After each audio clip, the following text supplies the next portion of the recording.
ನಮಸ್ಕಾರ ಫ್ರೆಂಡ್ಸ್. ನಾನಿವತ್ತು ಬೇಲದ ಹಣ್ಣಿನ ಮಹತ್ವದ ಬಗ್ಗೆ ಹೇಳ್ತಾ ಇದ್ದೀನಿ.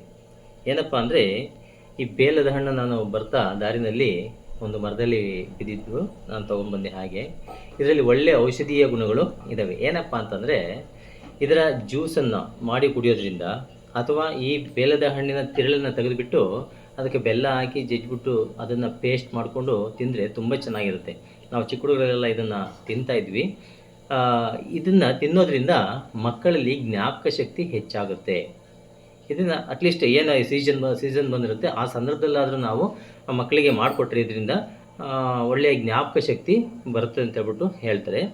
ಜೊತೆಗೆ ಹೊಟ್ಟೆನಲ್ಲಿ ಆಗತಕ್ಕಂಥ ಸಮಸ್ಯೆಗಳು, ಹೊಟ್ಟೆ ನೋವು, ಈ ಥರ ಜಂತುಗಳು ಏನಿದೆ ಅಂಥದಕ್ಕೆಲ್ಲದಕ್ಕೂ ಕೂಡ ಇದರ ಜ್ಯೂಸನ್ನು ಮಾಡ್ಕೊಂಡು ಕುಡಿಯೋದ್ರಿಂದ ತುಂಬ ಒಳ್ಳೆಯದು. ಸೀಸನ್ ಬಂದಾಗ ಇದನ್ನು ಎಲ್ಲಿ ಸಿಕ್ಕಿದ್ರು ಕೂಡ ಬಿಡಬೇಡಿ. ನೀವು ಕೂಡ ತೊಗೊಂಬಂದು ಇದನ್ನು ಜ್ಯೂಸ್ ಮಾಡ್ಕೊಂಡು ಕುಡೀರಿ. ಹಾಗೆ ಪೇಸ್ಟ್ ಮಾಡ್ಕೊಂಡು ತಿಂದರೆ ತುಂಬ ಒಳ್ಳೆಯದು. ಆದಷ್ಟು ಈ ವಿಡಿಯೋನ ಶೇರ್ ಮಾಡಿ, ಹಾಗೆ ಲೈಕ್ ಮಾಡಿ, ಕಮೆಂಟ್ ಮಾಡಿ, ಹಾಗೆ ನನ್ನ ಈ ವಿಡಿಯೋನ ಆದಷ್ಟು ಶೇರ್ ಮಾಡಿ.